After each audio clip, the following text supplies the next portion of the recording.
it now.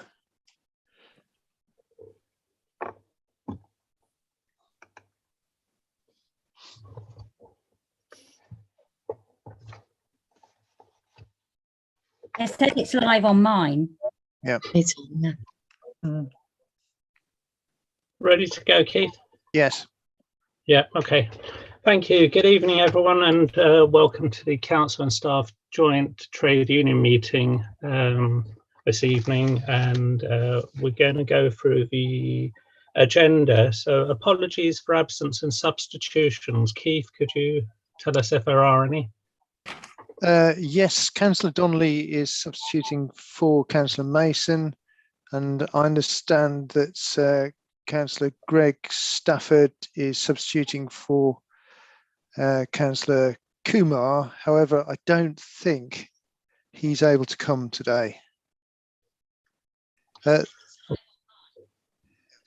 Thank you. We'll see if anyone joins us during the course of the meeting. Yes, the reason why I put it that way, sorry, just to explain, is that he said he wasn't able to come to another meeting, and that kind of indicated he might not be able to make this one. Okay, thank you. Item 2, urgent matters. I don't think there are any. Item 3, declarations of interest. None. None. Thank you. And I believe there's no items to be considered in private, which is item 4. Item 5, which is the minutes of the meeting held on 30th of June 2021. Can I go through those page by page? Obviously, some of these issues may well be on our agenda items later on. So I'll just go through page 1.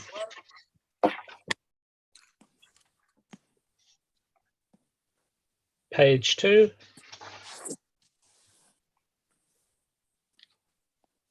Page 3.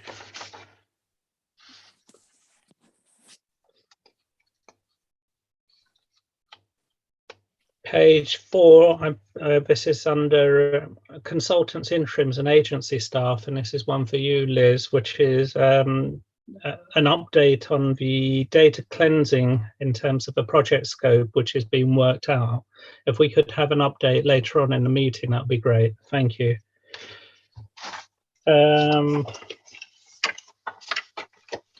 Page 4. Page 5. Page 6. Page 7. And page 8.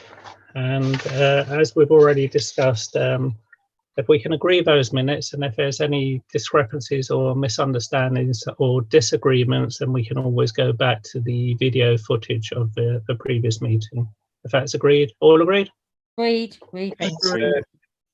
Thank you. And then moving on to the next item, which is the employee side items, and it's basically under 2 headings. It's COVID-19 and other matters. So I guess what we're looking for is an update of where we are now and where we're heading towards, particularly for the services that we operate directly ourselves, but also by services which are operated by contractors on our behalf. So it'd be really helpful in terms of a direction of travel. We did say at the last meeting that we were waiting to see what the results of the government announcement of easing lockdown would be.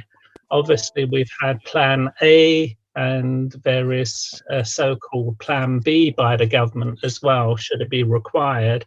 But it'd be really helpful to get a sense of direction from the council in terms of where we're at and where we're going and what is being considered, particularly for various projects which have been undertaken at present. You know, people that are doing some vital work with a local contact tracing as well, because you know that is a vital piece of work which needs to continue for a number of months, and I don't think COVID is going away that quickly. So I'm going to be quiet, so I'll let the council side respond. Well, I'll let Liz pick up any matters of detail, Suminder, but I can say in general, there have been no significant changes to our approach. And the approach of careful, gradual and voluntary remains the way in which we are doing things. And we haven't seen significant changes to the numbers of people operating outside of the schools. We haven't seen significant changes to the number of people operating office-based previously, and where projects have been operating in particular ways, those ways have been in general continuing and will continue until it's appropriate for them to change. That's helpful. Thank you for that. Liz, I don't know if you want to come in here. Thank you.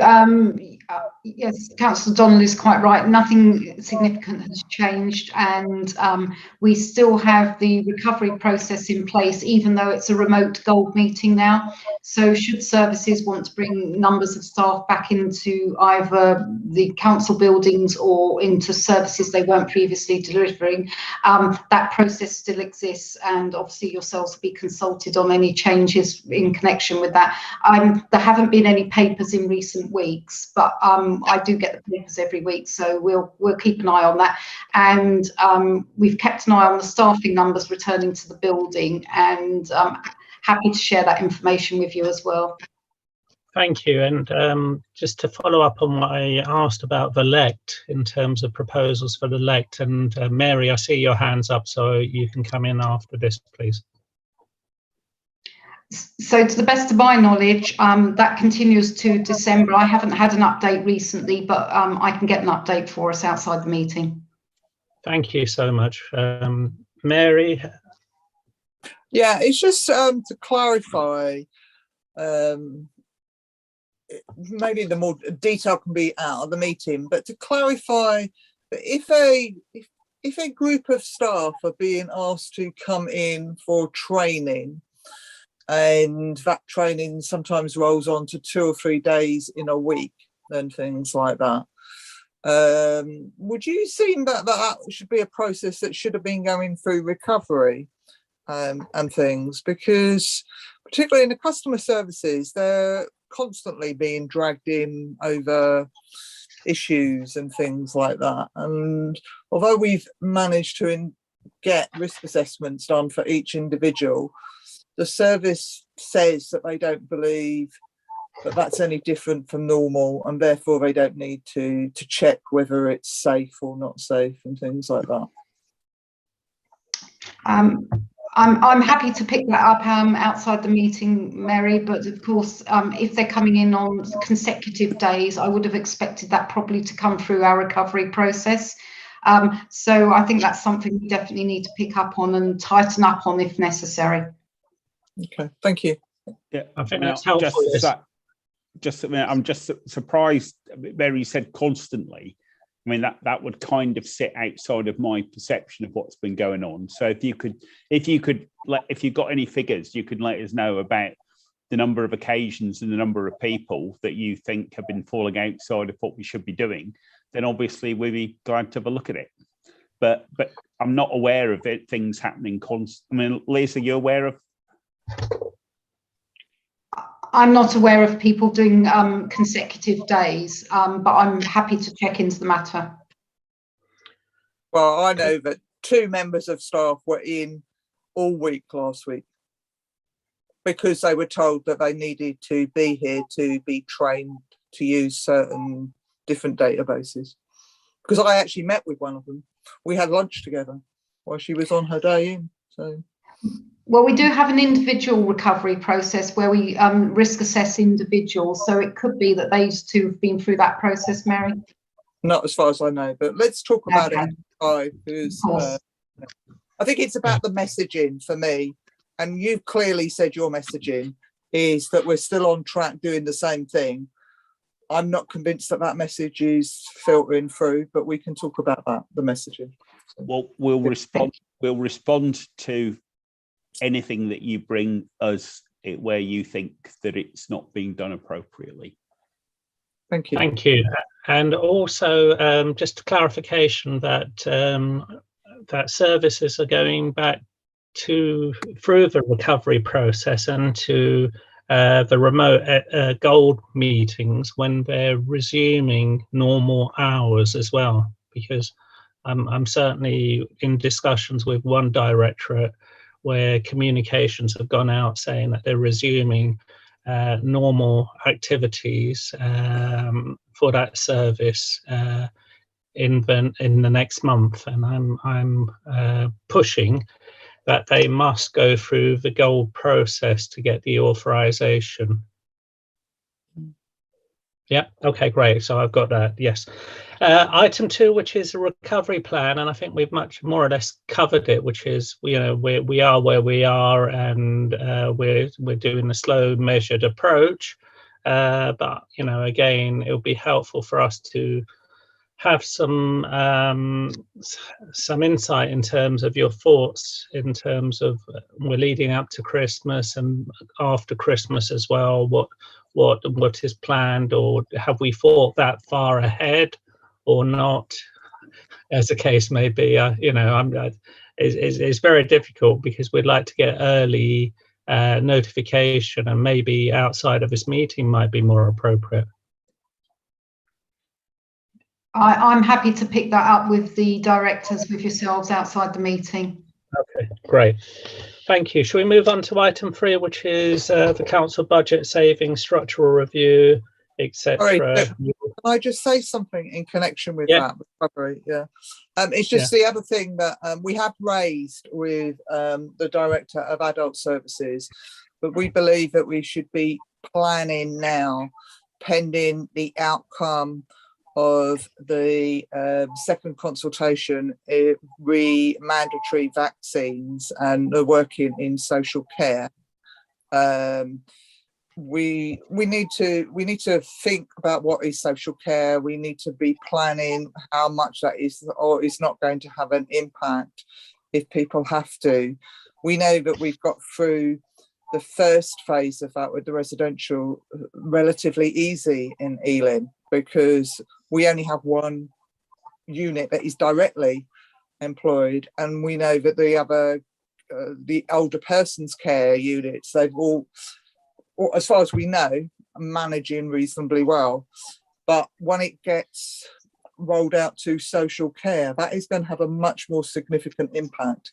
We have a lot of staff who are defined as social care, and a lot who could be defined as social care. For instance, sheltered housing officers are not designated social care staff, but I would have thought that they may well fall into this bracket and things, so we need to be prepared. So I just want that to be there, because it should be a corporate view and not just a view of one department, because it's going to affect across departments. Thank you. Should we have discussions outside of this meeting in terms of proposals, Liz? Yeah, that's fine with me. There is a corporate person on the group, so it will have a corporate view. I can confirm that as it gets rolled out. Okay, great. And then back to item 3, which is about finances, savings, structural review, reorganisations, etc. Let me just kick this off in terms of, yes, we know what the budget is. We know that, yeah, we've got circa £24 million shortfall for next year. We know that there are in-year budget pressures as well for various reasons. We know it's in the region of £52 million over the next 3 financial years. But there has been a report in terms of the structural review, and we'd like to know what it says. What does it actually say? What does it recommend in terms of our structures and us as an organisation going forward? I am aware it has been issued to various people, senior people, but none of us know what's contained within the report. So it'd be really helpful, because we're all stakeholders in this organisation, and we all care about this organisation and its longevity. Steve. Yeah. Well, in the absence of any of the various people to whom you referred, I guess I'll have to answer. Are you referring to the Solace report? Yes. Yeah. Yes. Yeah. I just thought you weren't being too cryptic. No. I've not seen the report. It's not yet come to Cabinet.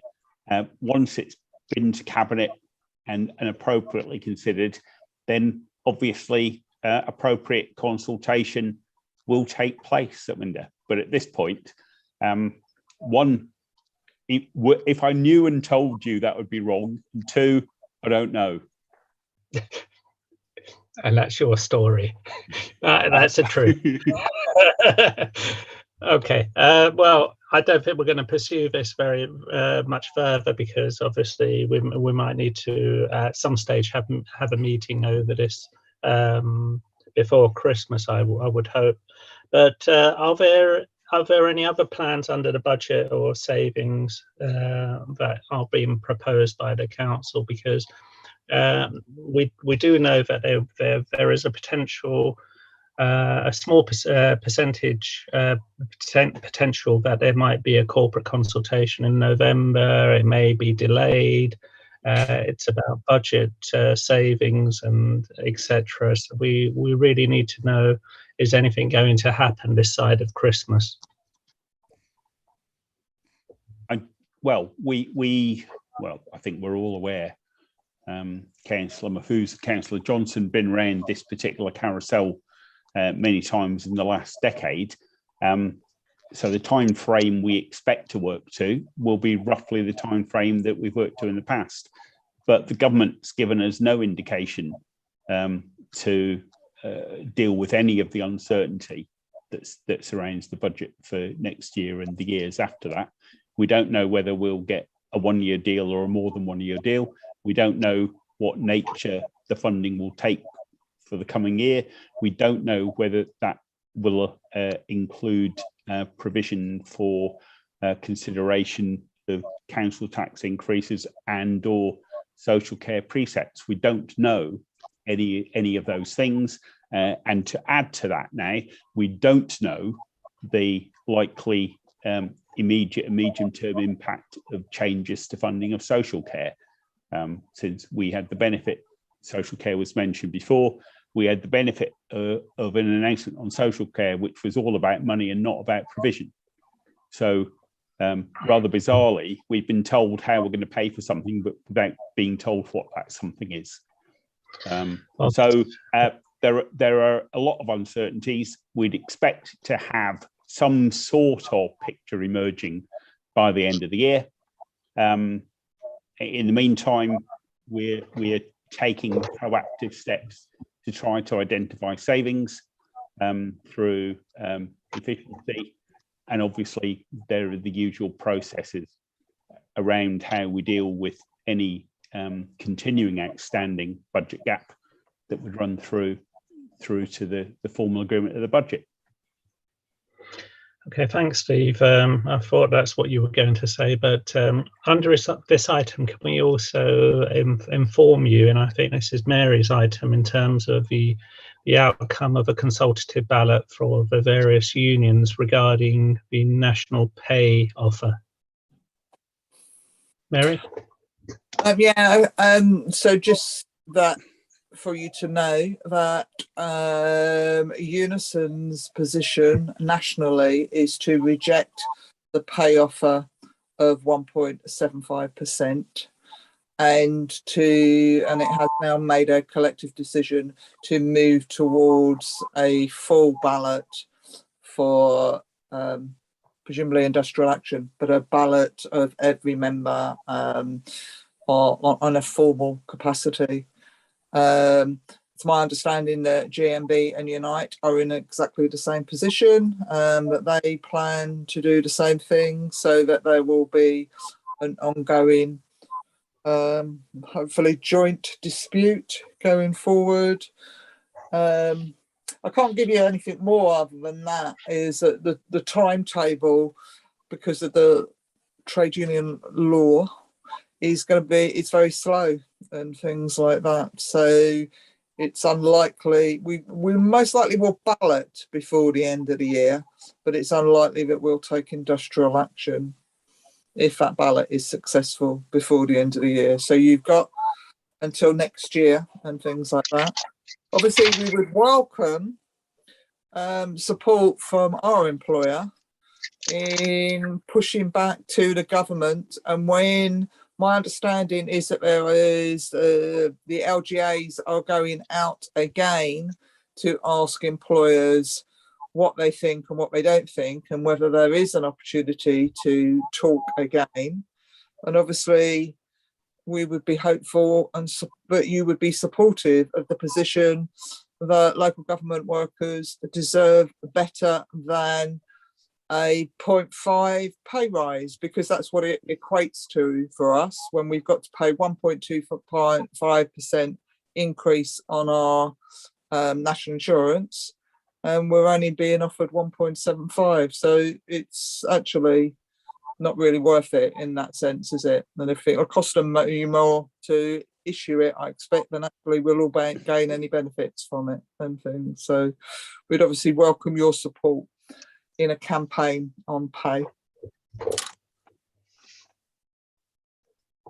Okay, well, I did see the outcome of the Unison ballot, which didn't come as a tremendous surprise in all the circumstances. But I guess, you know, whatever our feelings, and we do have enormous gratitude to our staff for the work that they've been doing for us.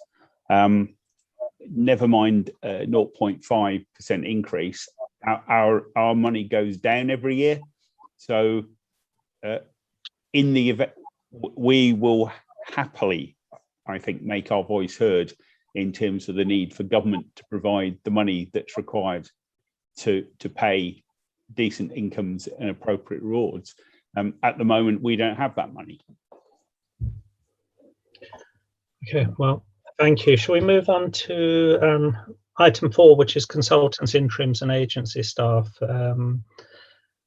It's really that I'm getting more and more members coming to me and saying, well, we seem to be having more and more people who are interims and agency who are coming into the council, and it's rather worrying because we've had this discussion at the last meeting, which is, you know, it's shocking the amount of money that we're actually spending on these non-standard workers, and it's really quite an awful amount. So it's really, you know, what is actually happening? Do we have the control that we say we have in terms of the vetting process and whatever?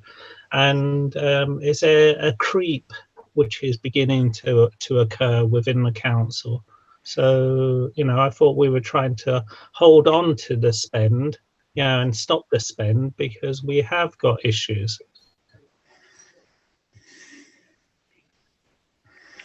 Shall I come in with my update on the interims and consultants at this point, if that's all right? So we have got the controls in place as agreed. So we have a weekly or bi-weekly meeting, myself and the Chief Finance Officer, to look at all those up to a certain level, and then we refer some up to Cabinet members. We've not approved hardly any at all. Probably half a dozen are related to covering substantive posts where we're looking to do permanent recruitment. Many of them that appear on the list are actually short-term specialist consultancies of small value, so they're not named individuals, they're consultancy firms. And we are going to review the existing ones. You're probably aware that particularly in the health and safety area, we've got quite a lot of interims or agency staff at the moment, and there's been a creep up on that. It's a real struggle at the moment to recruit health and safety related staff. There's a line-by-line review going to be undertaken of the existing ones, but we're tackling the agency ones first because, you know, that's where the greater sum of people are. So there's a line-by-line review that started this week as part of identifying any opportunities to, you know, make any savings, or consider whether those staff should be applying for permanent posts, etc., etc. We will see eventually a drop in the social work agency staff, because we have some overseas recruitment underway at the moment, and we hope to successfully get some permanent staff, which will be good for the organisation and our residents. So we know that the social work agency staff is likely to drop in the coming months. But as I said, there is a line-by-line review, so happy to share the results of that with you, which will probably be the end of November, where we've got to.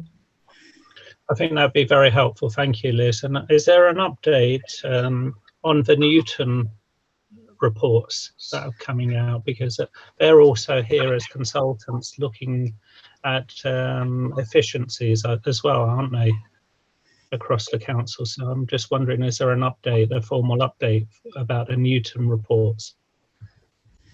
Again, I can say, as per the other one, no outcome has yet come to Cabinet for consideration, but we're aware that they're working in the background and that they're seeking to establish ways of saving money through how we do things, rather than, you know, the more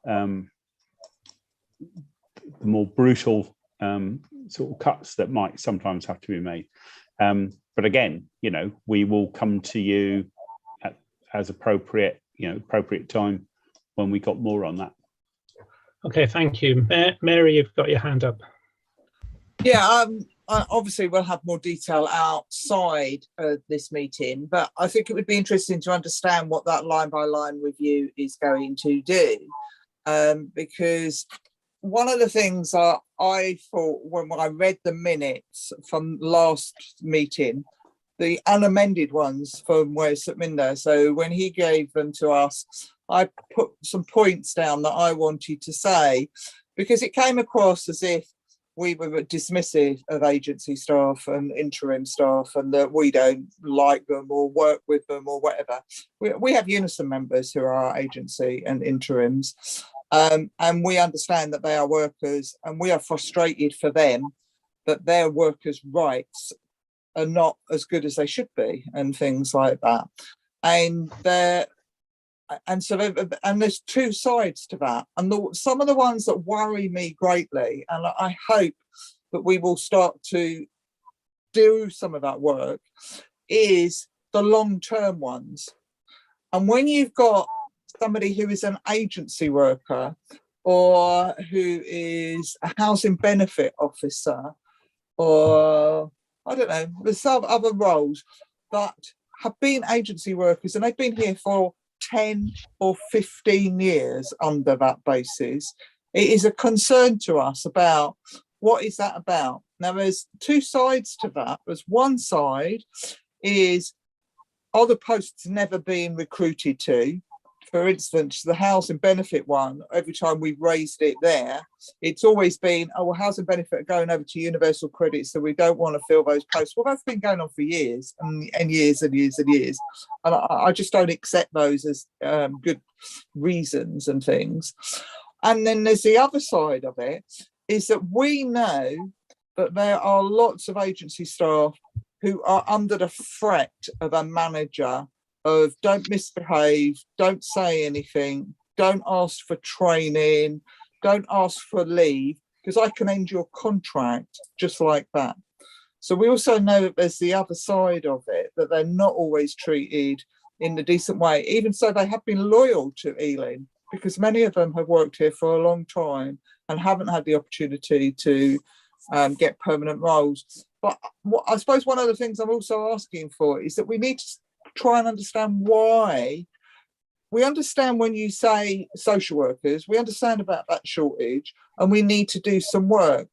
One of the other points that I raised is, have we started to do these detailed exit interviews when people are leaving us and things like that? Because that's been the thing, is that lots of people don't stay for very long or whatever, and they move on. But we're actually finding out what those reasons are, because it is really important that we do the work around recruitment, retention, and why we have so many agency staff. It's all linked and things like that. And we've got to make progress, because it is really difficult. You know, when we go to our members and tell them that £23 million was spent on agency staff last year, and then we don't get a pay rise. Now, I understand that they're most likely covering posts, but that's really difficult for people to understand, because they're going, how come that? You know, why can you spend money there, but you can't spend money here, or you can't get your job regraded, or whatever it is? People feel really aggrieved about that.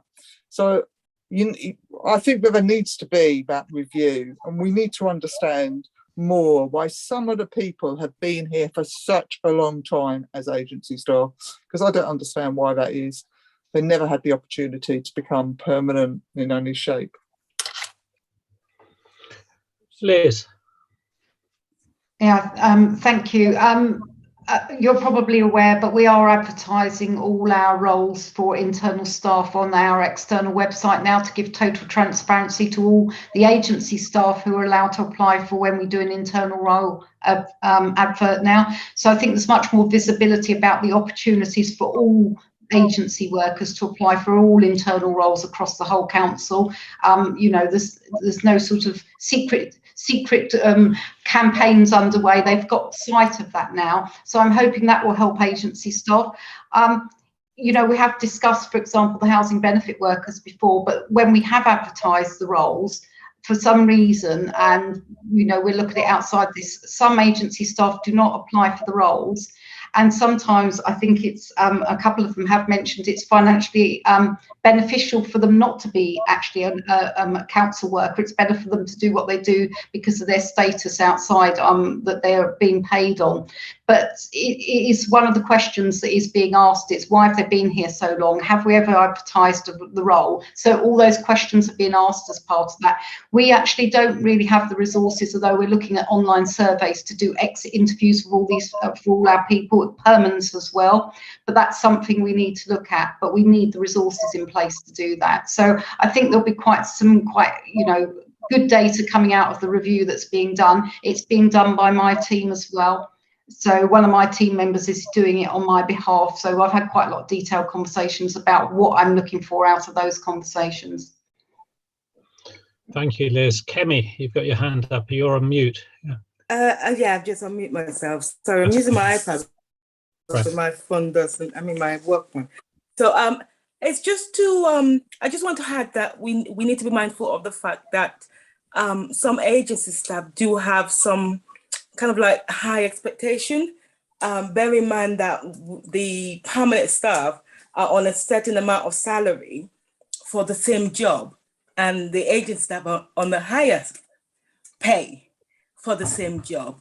And I think that's something when we're looking at what you said you're looking at, Liz, we need to be mindful of that, and we need to try and, I don't know, manage the expectation when recruiting. Because in a way, it's not fair for permanent staff to be on what they are. They can't get an increase. They can't get a pay rise. But the agency staff feels that, okay, I can be on this pay doing the same job. So it's just something that we need to be mindful of. It surely appears to be some discrepancies which are not very satisfactory, but they need to be addressed. Yep. Okay, is there anything else under that item 4? Yeah. I'll move. Yeah, sorry. Yeah. Go ahead, Mark. Yeah, back to these sort of spending on consultants. I'm sort of amazed that we're bringing consultants in to actually cover work that staff can already do. Our department brought somebody into the parks to do some education thing, paying them at £300 a day. Now, that could have been done by the existing staff, and it just seems crazy to me that you're not utilising the staff we've already got. There's other things as well, is people coming in and being paid to put together or help put together reports when we've already got these experience on these sort of reports internally. Yet again, we're spending the money. So if these things are sort of being vetted how comes that, you know, these sort of things are happening? No, I take your point, and I think this is one where we should be talking outside of the meeting, particularly if this is about efficiency savings and how we can do things better within the council without having, as you quite rightly say, Mark, additional unnecessary potentially spend. So I think perhaps we'll get together with Steve and Peter and others to discuss these items, if that's okay. Fine. Yeah. Steve, you've got your hand up. Yeah, just absolutely extend the hand on that. I mean, clearly, one of the sort of decisions we expect managers to make is the best use of resource. If something comes along that we could deploy internal people on, but that would require taking them away from what they do in the day-to-day, then a judgment obviously always has to be made as to, is it more effective to move them or to bring somebody in the short term to cover a temporary or one-off event? You know, and we look to managers to make those decisions in a sensible way, but clearly happy to discuss with you whether or not these things are working properly and as we would wish them to be in the real world. Well, what's happened with some members is that the fact is that some of this stuff is already in their role profiles to do. So. Okay. All right. I think we've got a way forward, which is we'll discuss it outside of the meeting, but it's also points to an issue, which is I think managers are making decisions, but they could do well by talking to us about how to get to their objective and discuss the ins and outs of the issue. And you're quite right, Steve. There could be a number of options, but one of those options could be discussing with staff and asking if staff have the capacity to undertake these things and thus save the service and the council shed loads of money.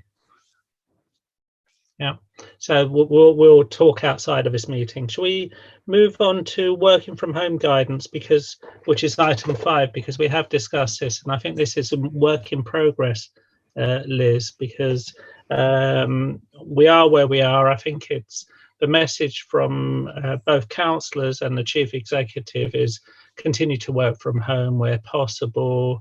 Any changes will have to be required a real business need of why people would be required to come back into the office. But I think it's about the refresh, and we've discussed this at the Chief Exec's Health and Safety Committee about an additional statement and also further guidance and information about this, along with well-being as well. I'm right in saying that, Liz? Yeah, so we hope to have an update to share with you in terms of guidance on sort of hybrid working, which is probably what we should refer to it now, by the end of October. At the same time, the People and Organisational Development team, Samantha's team, are in tandem with that developing the training sessions for managers, which would be required to pick up on some of the difficult issues I know we've been talking about whether you can do flexi time working from home and flexible working patterns, all those things that we've talked about. So there's going to be some training for managers about those really key messages to make sure that we're all in the right place, and we'll write a document that goes alongside that as well, which we'll discuss with you in advance, and the training won't be rolled out until we've had those discussions.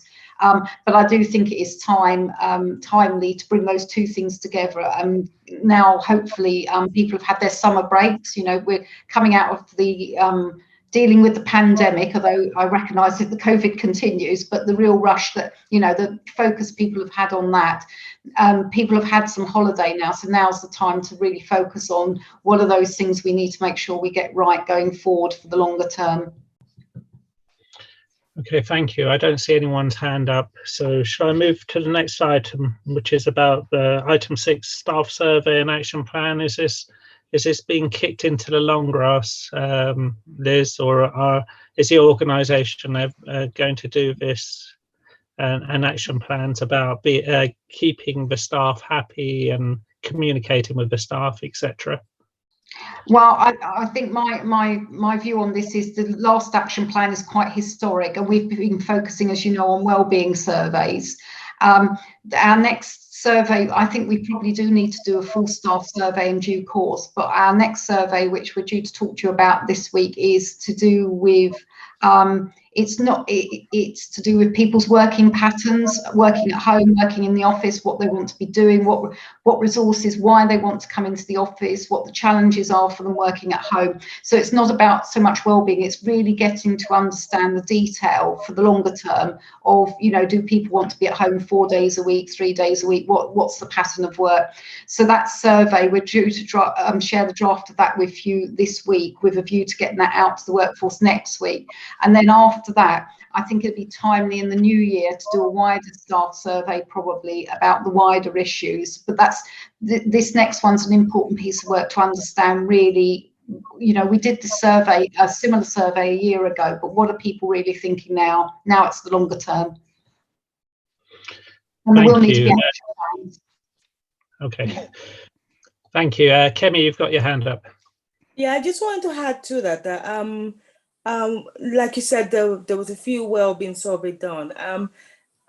It will be very, very good if there are schemes and incentive. I know there's some on e-learning or e-learn courses on well-being, but something that employees can tap into it easier, or some schemes or incentive or something that can just be rolled out that people can do in their own private time, because, you know, different departments are quite busy. Some are less busy, some are more busy. Some can tap into e-learn, some can't. And it will be very interesting if there is something out there for them that they can, you know, do.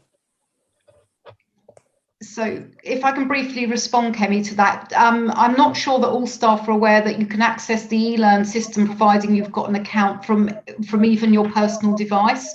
So, and there's lots of resources. So possibly we need to re-promote that it's not just if you've got an email account, you can access it, that you can access it from home, you know, from your iPad even, Kemi. So I didn't know that.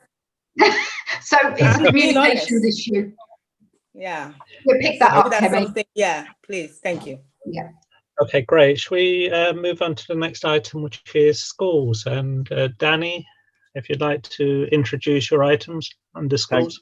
Thanks very much, Sukminder. Yeah, this is my idea of well-being. It's talking about all the points here within schools. So I'll just briefly address a few points, I think, and then see if anybody can respond now. But I think some of these issues are, again, going to need to be picked up outside the meeting. So first of all,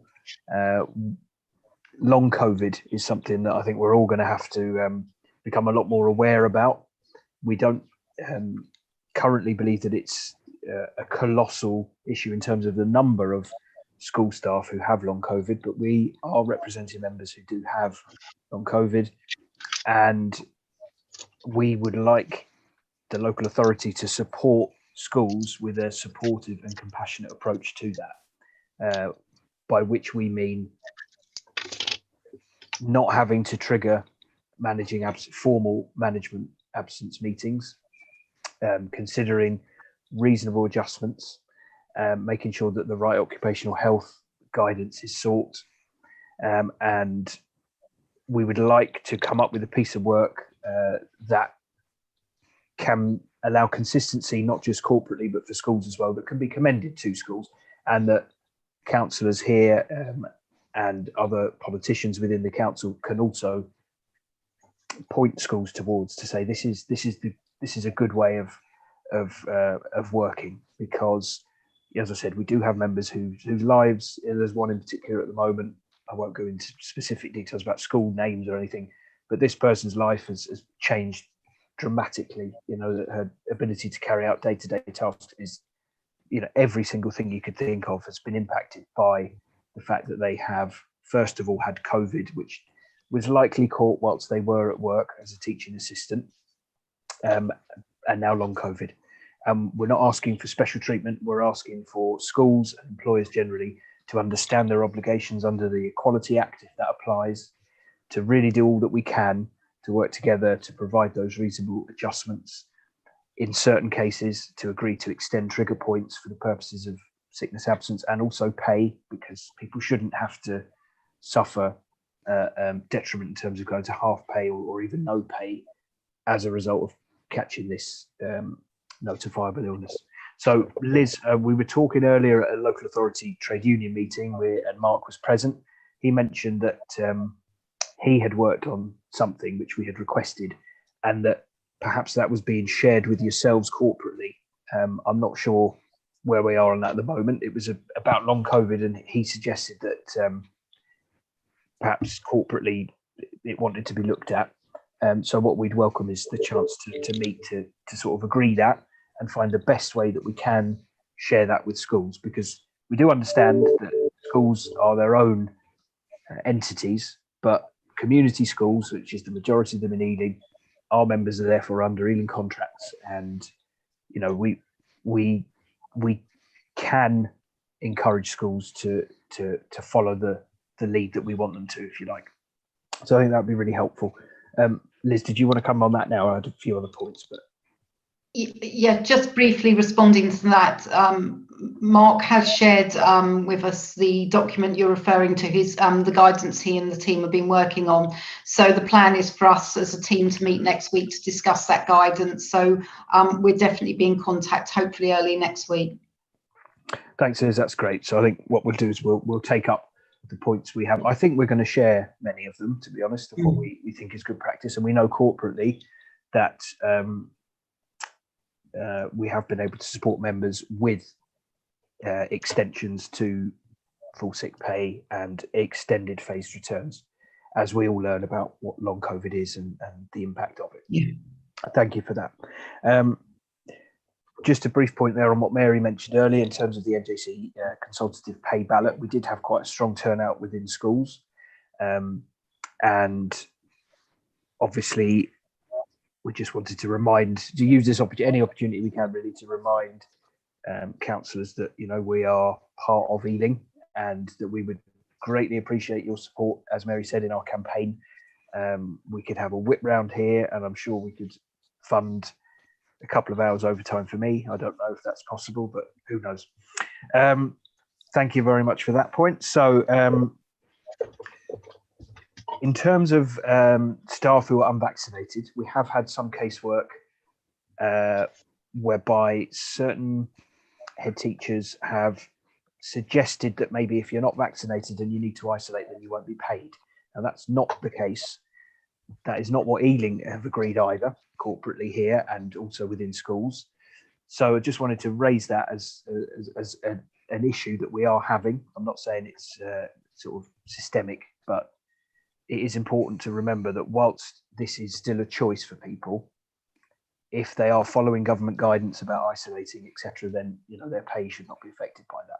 Whilst we do as unions encourage our members to have the vaccine, of course, we don't want people to suffer detriment in that respect. The redeployment list, we've talked about this quite a lot over the years here in this forum. We understand that schools are willing to look at reciprocal redeployment so that school-based staff can access the council's redeployment list, but then also council staff could look at what vacancies there are in schools as well, which we welcome. But I still would like to reiterate that when I first mentioned this, and we first mentioned it years ago, what we want really is a school-to-school redeployment list, because that's going to be of the most benefit to our members in schools. There have been occasions where our school members have been able to transfer, and instead of be made redundant, seek a job within the council. But the best way of doing that is going to be school to school. So we want to keep working on that. We have had some encouragement from Mark at Schools HR, but again, we think that's going to be really useful for all concerned, our members and schools across Ealing.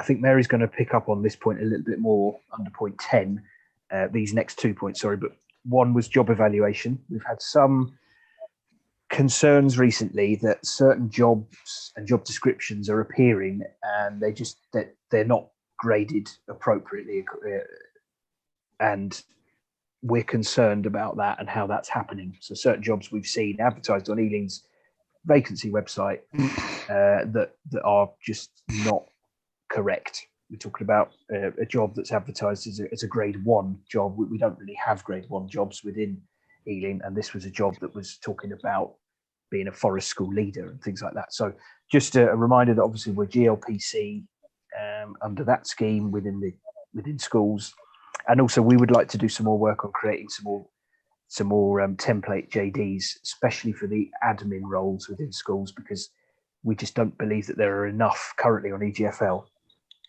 So we would like to do a bit more work on that, perhaps with yourself, Liz, or Mark, or whoever we can get.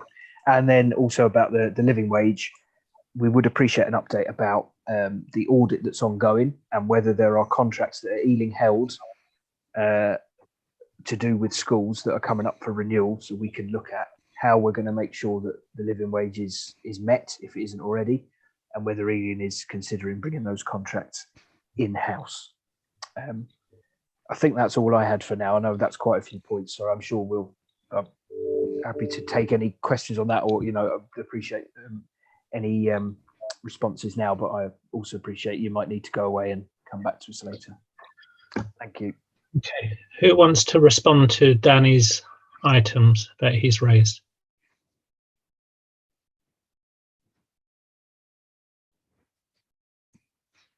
Steve, go ahead. You're on mute, Steve.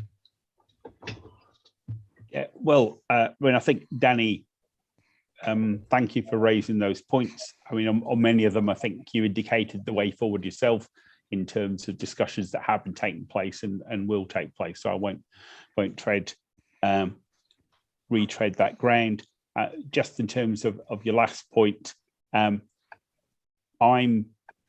as it is conducting a review of all of our contracts to assess our adherence particularly where we've committed. Obviously, there are contracts where we haven't yet committed. I can't tell you what proportion of those are in schools because I haven't gone to that level of detail yet. I think I can safely say that we will always look at in-house to see if it's a sustainable and affordable option. That we're not in the business of putting things out merely on the grounds of ideology. There are going to be occasions where we don't have we're either on grounds of affordability or just our own internal resources. We're not in a position to do it in-house, but that's not going to be that's not an ideological thing, and we'll look at everything in good faith with a view to seeing what's the most sensible way to provide the service. Thanks, Steve. Liz, you've got your hand up. Just to pick up on one item, I'm sure we can pick the others up outside the meeting, but in terms of the schools and the job evaluation, I think we just need to look at, we don't manage all the schools recruitment, so we obviously let us know the specifics of that because they advertise the jobs on the website and we don't see all of those, so we'll definitely pick that up outside the meeting as well. So thanks for raising it. Thanks, Liz. You might recall, it was in July we raised 2 particular matters with yourself and Mark, and actually it was dealt with. But I think that is interesting. We should look at how, even if we're not in charge of their recruitment processes, if it's going onto an Ealing website, then we want to make sure it's accurate. Yes. And Councillor Donnelly, thank you for your response. I think it would be very helpful sometime very soon to get that information about how many are school-based. But to be honest, it doesn't necessarily need to be written down like that. We want all the contracts to be looked at, and we know that you are committed to being a living wage employer, and that requires every contract to have a commitment to do that over the course of it. So Thanks. Should we move on to the next item, which is inequality? It'd be helpful to get a short briefing, perhaps, Liz, on where we're at and what we're doing, and then there might be questions or comments. Of course. So as colleagues are probably aware, our big focus at the moment is setting up the staff voice groups. We already have a group in children and adults, and we have a Black, Asian and minority ethnic group. So the other groups are also being established at the moment. So we have support from our consultants, DWC, in helping us terms of reference, vision for the group, etc., etc. We're due to hopefully launch in the coming couple of weeks a web page with all the resources around equalities, and on our intranet, all the details of the group, so people, the wider staffing community, know which groups have been established, who's chairing them, what they're looking to do. So that's all going to happen in the next few weeks. Obviously, there's some support to the groups going in terms of establishing their training needs and running a group and being self-managing, all those things. So we're supporting that process at the moment. We've just launched our Inclusive Leaders program aimed at people that, you know, Black, Asian and minority ethnic staff in particular. So it is just for that group to come forward, and so we can help support them in developing their skills and, you know, career progression, which is really important to us. We've had a good take up. I don't know how many numbers, but we've had lots of inquiries, and there's a briefing session shortly on that. And then I think we've got 15 places that have been offered on that programme.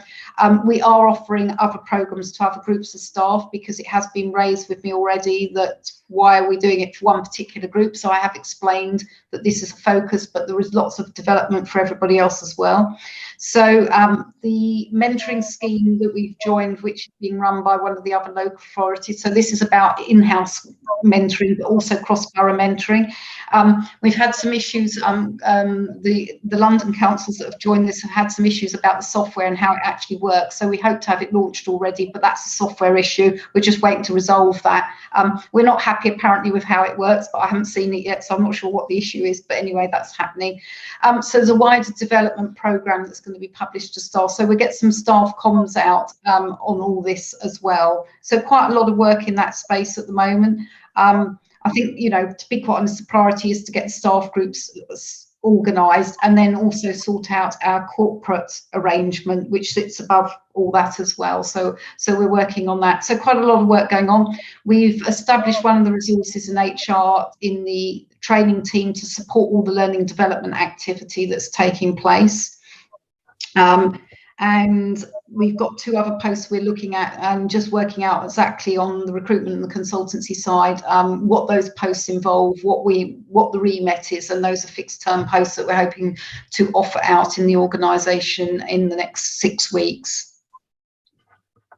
So quite a lot going on, quite a lot in terms of developing senior leaders. So we're working with the staff college, which supports which is set up to support social care training actually, but we're working with them. We have them as part of the London-wide work, because they are doing some very good work on cultural competence about developing managers, not just senior managers, but managers' knowledge and skills in this space of equality, diversity and inclusion. And they've offered to do a session with probably our leadership forum free of charge, which would be great. But we're looking at a cross-London piece of work about whether we join up and commission some of that work, because it's had some really good feedback as well. So quite a few things going on, comms to follow. Thank you, Liz. It sounds quite busy. Mary, you've got your hand up. Yeah, just a couple of points. I think it would be good that we, you know, make sure that this is somehow on our agenda for HRTU strategy, that you're constantly updating us about what is happening and not happening. I'm still concerned about communication. I know that you're talking about websites. How are we going to advertise the websites? How are we going to make sure that everybody has access to them? Because again, I think it will limit the intervention for some people. So I'm interested about that. something that I've picked up from what you said before, but I think it's massively important, is about collecting data, and then what do we do with that? So one, we haven't had a report to this meeting for years and years and years about the data that we actually have on equalities issues and things like that. How many disabled members of staff do we have that work for the council? How many black members of, how many black women do we have, and all those bits? And so when is that going to be? I know that there's going to be a resource issue around that and everything, but when will we have some of the raw data? Because that is going to be the important stepping stones for going forward, isn't it, to see whether we are actually managing and dealing with that data.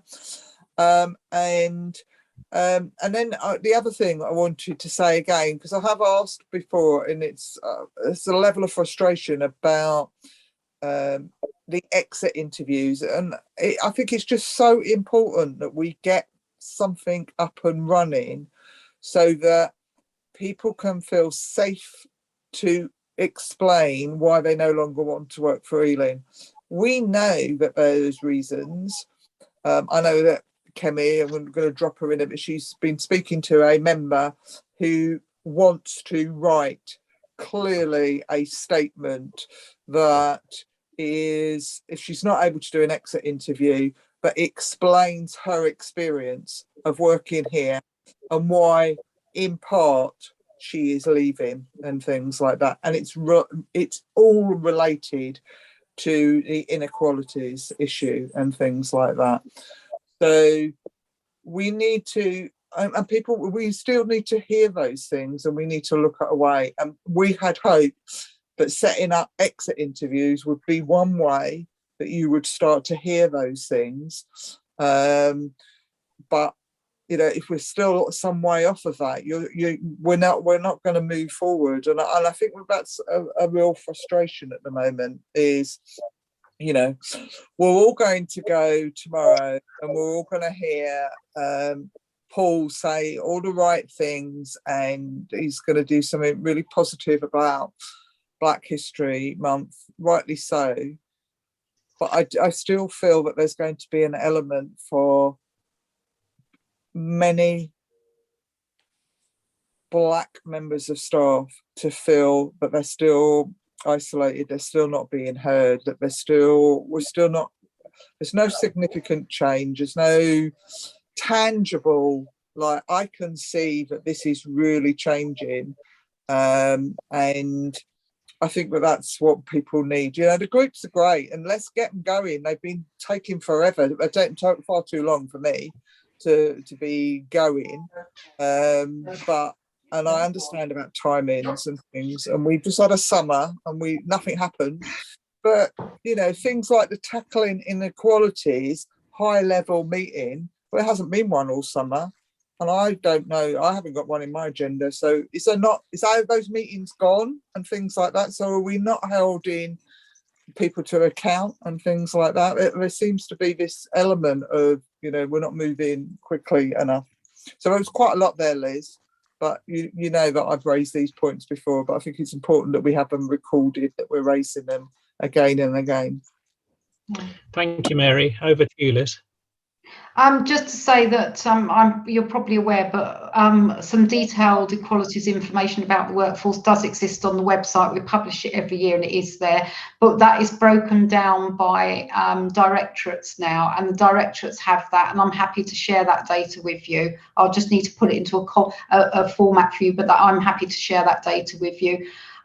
I don't think it's fair to say the groups haven't moved forward, because there's been lots of meetings. I mean, a big chunk of my team's time has been spent supporting some of these discussions around the groups. I think that, you know, the groups are ready when the groups are ready, Mary. It's not for, I don't think it's for me to dictate when the groups are ready to do what they need to do. That's, you know, we said we wouldn't overmanage them, we'd support them. But I can see the frustration of that. On the exit interviews, I'm not, you know, I haven't committed to that, as you know, because we don't have the resources and haven't had the resources for months to do anything on this. but I'm hoping that we might have secured an additional HR consultant. If they get through all our vetting process and everything else, I think we might have some additional resource joining us shortly. So we should be in a position to do some of the things that need doing. I don't deny it needs doing, but you know, I need bodies to help me do these things. Okay, I think that's it on this item.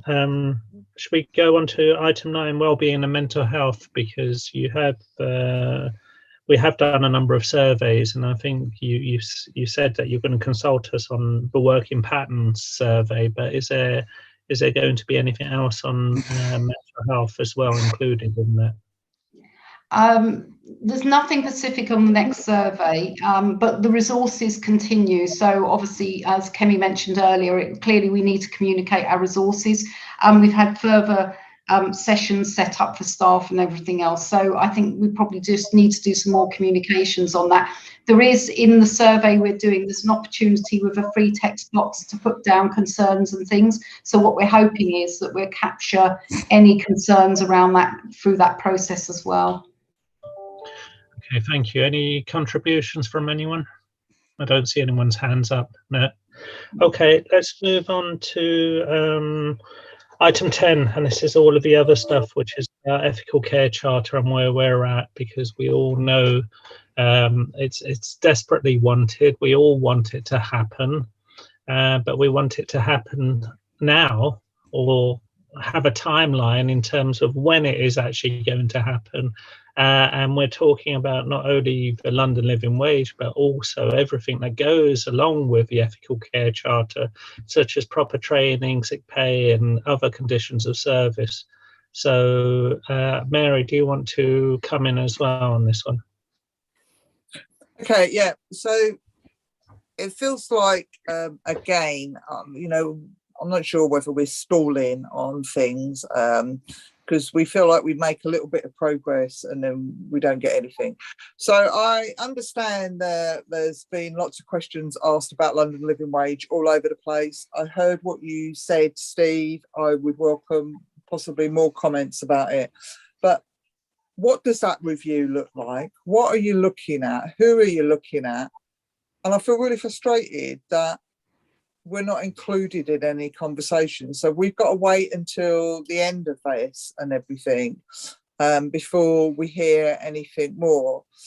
It just feels like that, I don't know, but we're not a valid or valuable partner in this. And you know that what our thoughts are about this, but you know, I really do want to understand where we are and where we're not, and to have this understanding of when are these contracts up for renewal and things like that, because you know, we're always picking up casework related to it, and we know the vast majority of them will be, it's going to be a few in schools who may be under direct employment of Ealing, where they've still got, you know, only just London Living Wage, and there's the threats, and there's a few contracts. Most of them are your indirect employees that are affected by the London Living Wage and the lack of decent terms and conditions, because that is a massive thing as well, and particularly connected to ethical care. But it's like, when is that going to be happening? You know, I was talking to one of your staff who works for Everyone Active, so SLM and everything, and she hasn't had any work for 18 months because she's on a 0-hour contract, and she also wasn't furloughed for that and everything. And she has a contract with Ealing as well, so she has another job, but that was, you know, she's one of those people that has to have a second job, and she was doing it as her second job to survive. And there is nothing, very little I can do about that. But you know, when I say to her, you know, like, she says, so nobody thinks that I don't work for Ealing when I'm working in one of the swimming pools.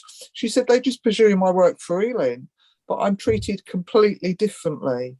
and we need to, it feels to me like we need to make progress, because otherwise, if we don't start making progress and you don't, I feel, start including Unison and GMB, if you want to include them as well, you don't start including us in these conversations, we have no alternatives but to do all the things that we know are going on as well out in the community, where members of the public, in whatever guise they are writing to the councillors all over the place.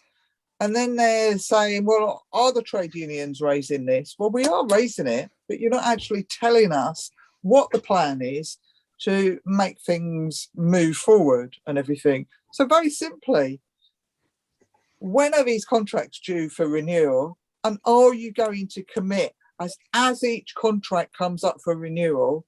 Is that what your commitment is? Because if you say that to us, then at least we have an idea of what that's going to be and what that timeline is. But at the moment, I feel like we're being kept in the dark. We're being kept at real arm's length, and we're not being involved in those things. And you know, it'll just be constant issues around casework for us to raise, rather than us resolving this as a larger thing.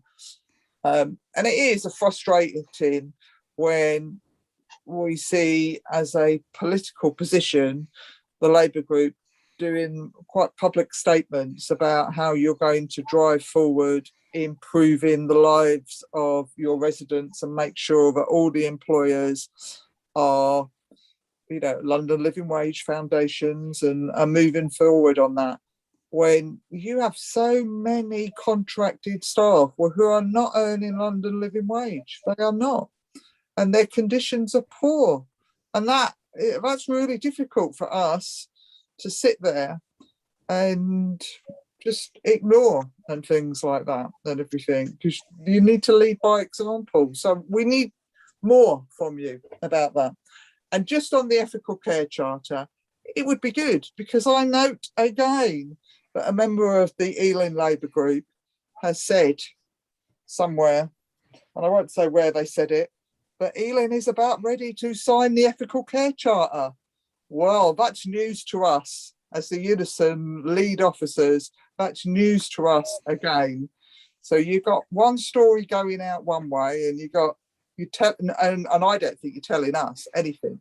Us who you meet on a regular basis, us who you know, you're not communicating well with us. So that's my frustrations around this. Steve, would you like to respond? Well, I'll do my best. I don't think it was me that said the thing you just quoted. So that I think I can. So yeah, I can't comment on that. I didn't say it. I didn't hear it said. But our commitment to doing it remains, and the obstacles that stand in our way financially to get it done as fast as you would like also remain. It's not for show that Councillor Mahfouz has been pushing so hard in terms of the good jobs agenda, and to push as many employers in the borough, whether we control them or interact with them directly or not, to get as many of them as possible to do as much as possible for their employees. That's not for show either. As far as the relationship with the contractors that goes, rolling it back,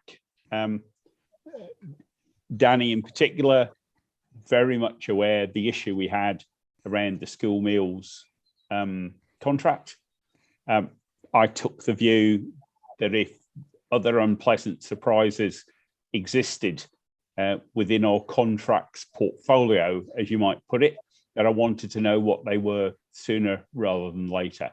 And that's why I've instituted a review of what we have at the moment, particularly where we believe that we're committed to pay London Living Wage, or real living wage, as I think people now refer to it. But there are, of course, other contracts where we didn't believe or because of the timing of them, there hasn't been such a commitment. Where contracts don't have it and where they come up for renewal, and the answer to your question, Mary, is they come up for renewal at all sorts of times, because there isn't, not all to a single time scale. Then we want departments to look at these things in the way that I described earlier, to take an open-minded approach and consider what is the best solution. I see what you mean. You're open mic, Yvonne. Oh, sorry. Yeah. Consider what's the best solution, taking all things into account without any ideological commitment to outsourcing. So I can't tell you exactly when any given, I don't have a list of all the contract dates in front of me, but I can tell you that they come and go at various times, but I want to ensure that we capture everything and that we deal with everything appropriately, and that we involve you appropriately. At the minute, I don't have any information to consult you on, because I've instituted that review and I haven't seen the contracts myself yet. But down the line, as we would always do, we'll involve you, because we do, whatever you may think, we do value the contribution that you make. Okay, I think that's positive, and obviously we'll hold you to that, Steve, as you can appreciate. Are there any other issues or contributions about the Ethical Care Charter and the London Living Wage? Because I certainly know that there's issues regarding job evaluation and long COVID, which Danny's spoken about in schools. But certainly it's important that we have a corporate approach which is in sync with whatever's going out to schools and vice versa. So there is that uniformity. So that's something that we should discuss, Liz, and agree at the same time. Mary, you've got your hand up. Yeah, thank you. Yeah, sorry, you reminded me the just job evaluation. So I believe that we've started those discussions. Liz, I've formally written to you from trade union side, rather than just Unison, on the basis that we're representing all employees on this. And I have received some feedback. So Andrew has sent me some stuff today, but we need to urgently, I think, have a discussion around job evaluation and how it is working and how we're going to deal with some of the issues. Because worst case scenario is for me to start expressing that I'm not convinced that Ealin's job evaluation is equality proof. And I've always been a great defender of it before, and always said that I always felt that it was evenly handled. I'm not 100% convinced at the moment, so we do need to have those discussions. We need to have the practical discussions of how we do some job evaluation and how appeals and all of those things are happening, but then we also need to have reassurances that it is being applied in a fair and equal manner across the whole of the council, and then that obviously it rolls out to schools as well and things like that. So it's more about ensuring that jobs are getting looked at and that they're not. And we do need to there's a few people on this call that will remember the dreaded pay and grading review that was supposed to take 2 years and it took 10 years. And I've got more grey hairs than I ever want to related to that. But it worries me that I don't want us to go into that, because it would just be a minefield and a nightmare. But I am concerned that, when I hear a job saying to me, oh, I've been in this job for 15 years and it's never been looked at. And I think, oh my gosh, why are jobs not? We know lots of jobs do get looked at. So it's just about those things. So I would welcome us having around the table really open discussion about all of that, and then trying to work how we fix some of the things that I'm a bit worried about and things like that in those areas and everything. But I know it's one of the many things that we need to do, and I understand that there's not time, but we do need to move things forward. So thank you, Sukhinder, for reminding me what I needed to say about job evaluation. Okay, well, I think we're all on the same page, and that further discussions are going to take place in terms of trying to fix the issues. I was just wondering, do we have an update in terms of Broadway Living? Is it going to happen this year, or is it next year, or when? Because we have made comments that we wanted the organisation to be more akin to the public sector rather than to the private sector, but we don't even know if it's going to, has a decision been taken, but it is going to go ahead and TUPE consultation will take place? Or is that not known? Liz? My understanding is we're not ready to do TUPE consultation yet. I think is my update on this one, unless anybody else has an update on it. Okay. No, I see people shaking their heads, so the answer is no. Okay, I think that rounds off the employee side items, which leaves us going back to the main agenda. So we've dealt with item 7, which is workforce equality update. I think we've gone through that quite thoroughly. And item 8 is a health and safety update. And I don't know if you have an update for us, Liz, or is there?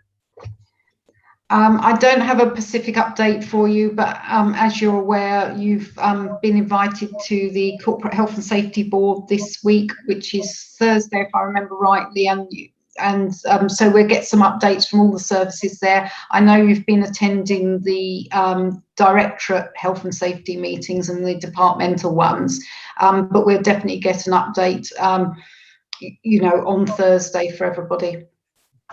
And can I just flag up here that I think it'd be helpful to have discussions about centralising potentially the compliance and fire safety and health and safety officers corporately, rather than having individuals dispersed to service areas, because it seems as though the left hand doesn't know what the right hand's doing, and are we on the same page with everything? Because we don't want to have any surprises, basically. I think we'd be happy for you to raise that on Thursday when we all meet as well. Thank you. Unless there's anything else, can I tell you that the date of the next meeting is 7th of December? And Steve, sorry, you've got your hand up, Steve. I'm raised on behalf of Danny, who's been waving his analog hand. Right, but not attracting your attention. Thank you, Councillor. Right, sorry, I do apologise, Danny. Go ahead. No bother. Sorry, I've got an old version of Zoom and I can't find a hand. No, it was just a point on health and safety. I'm sure you'll pick it up, and my trade union colleagues will pick it up. But we've noticed that so we get quarterly reports about health and safety incidents and accidents that occur, particularly within children and adults.